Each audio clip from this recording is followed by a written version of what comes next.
Hello, this is Ibrahim Nassar with Ozone Engineering. In this demo, we'll show you how to use the EMA3D and MHARNESS ANSYS tools to simulate an antenna inside a cavity and measure the electric field strength.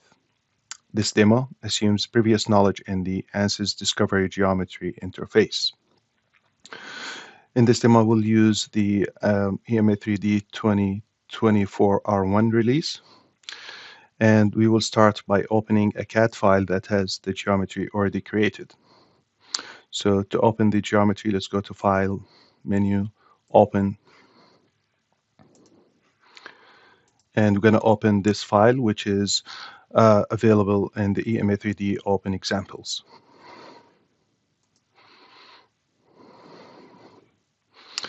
This file, as you see, has this geometry, which is made out of faces. So the box is made out of faces, and it has an opening on the top, and it has here a curve, which is an antenna, and the geometry is listed here. Okay, the first step in the simulation is to define the solution domain. So to do that, we can go to the EMA3D tab and click on Domain. Then let's expand the time, the lattice, minimum, maximum, and the step size. Let's keep the stability margin at 15%, and let's change the minimum frequency to be 10 megahertz and the maximum frequency to be 500 megahertz. This might adjust the stability margin, so let's bring it back to 15%. Now let's define the lattice. So the minimum x is minus 420. The minimum y is minus 420 as well. The minimum z is minus 1920. The max x is 1920. The maximum y is also 1920 millimeters. And the maximum z is 420. And let's keep the step size to be 60 millimeters. So now, as you see, we have this simulation domain that encloses the entire geometry. To save it, we click on the green check mark. So now, after the simulation domain is defined, the next step is to define basically the materials. So let's go to the EMA3D tab and select materials, and let's select isotropic. Let's define a new material by clicking on these ellipses and select the local tab and click on new. So this is created a new material called isotropic 1. So let's double click on it. We can change the name here to be aluminum.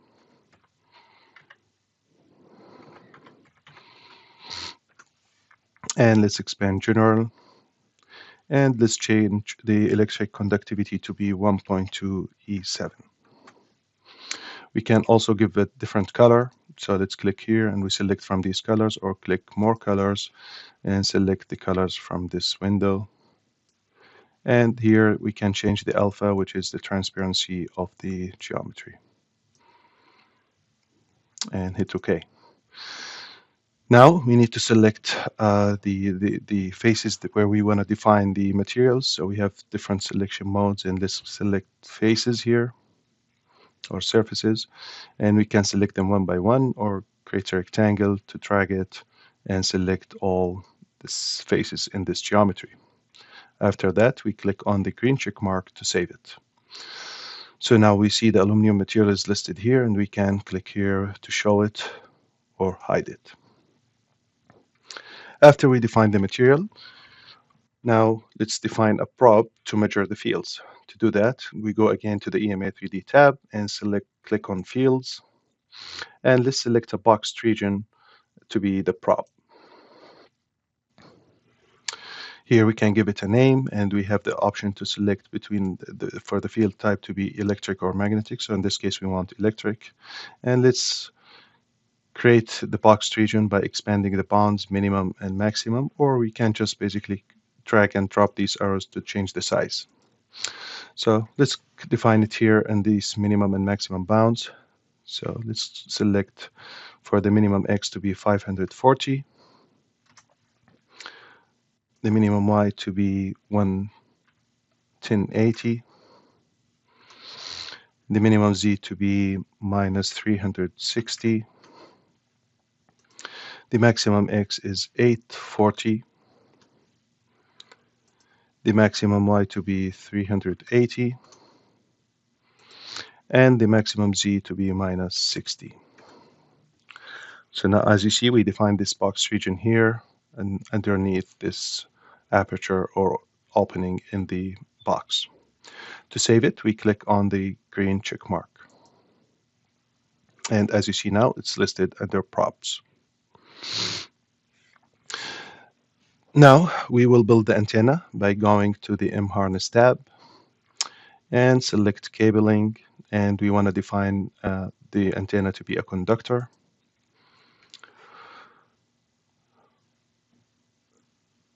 So this opens the properties panel window here, as you see. Then we can select either line or a point. So let's first select the antenna by selecting a line and select the antenna wire. And after it's selected, you see there's two endpoints called U. So we select the U, the point selection mode, and select the lower end. So now let's define the conductor by clicking on these ellipses, and let's select it to be one of the wires defined in the library. So we click on the library tab and expand general and bare wire, and let's select 16 gauge wire.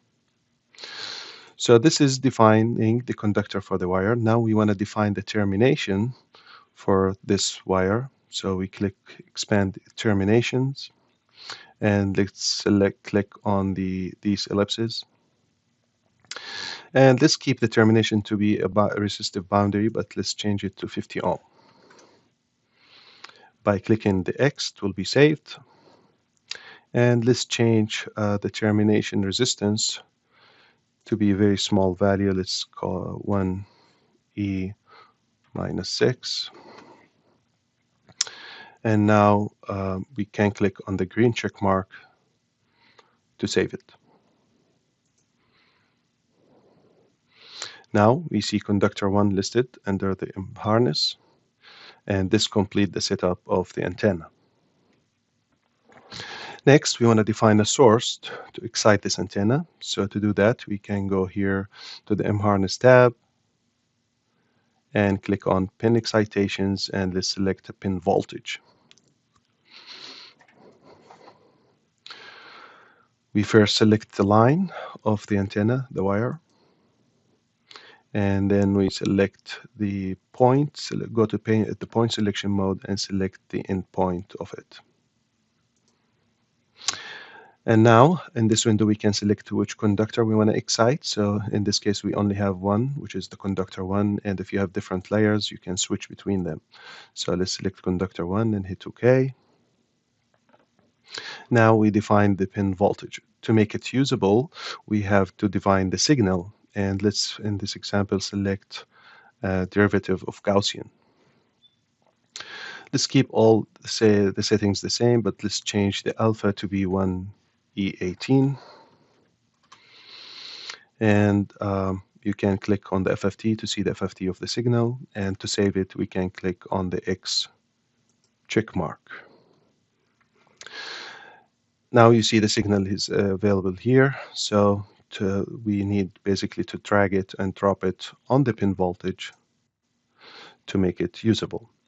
Now the signal appears under the pin voltage excitation, and that will make it active, and the pin voltage is ready to use.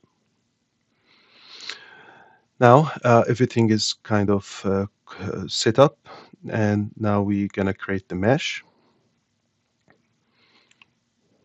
To create the mesh, basically just click on the meshing here, whether you are in the MHARNESS tab or in the EMA3D tab. So click the mesh, and now the geometry is meshed. And you see that the conductor is also meshed. Can right click and say select inverse visibility to just view the mesh, and you can escape it. Now the mesh is created, we can start the solve, and again you can solve it whether you are in the EMA3D tab or the MHARNESS tab. So we can click on start, And as you see, we don't have any warnings. Then we click on Run to simulate. So this model is very small, and as you see, it completes simulation in a very short time. Now we click the X here. So after the simulation is done, we can see domain and the results. And we can see also field prop 1. Now we right-click on field prop 1, and we have two options to post-process the results, basically, to compute. And the two options are the compute field statistics or compute field averages. Compute field statistics calculates the field averages and also calculate the shield effectiveness. But shield effectiveness here is not a useful measure in this simulation problem, so we're just going to select the compute field averages. Here you have the option to select the directions, so let's keep them all selected and hit OK. And now we see the 2D plots are listed here under visualizations. And to show the results, we can right-click on field prop 1 and select show. And now we see the E-field strength, and it's given for the lower bound, upper bound, and the mean. And you can do different type of post-processing here and adjustment to this plot. You can right-click and say select configure the chart and change the scale from log and give titles and everything. With that, this concludes this demo, and thank you very much.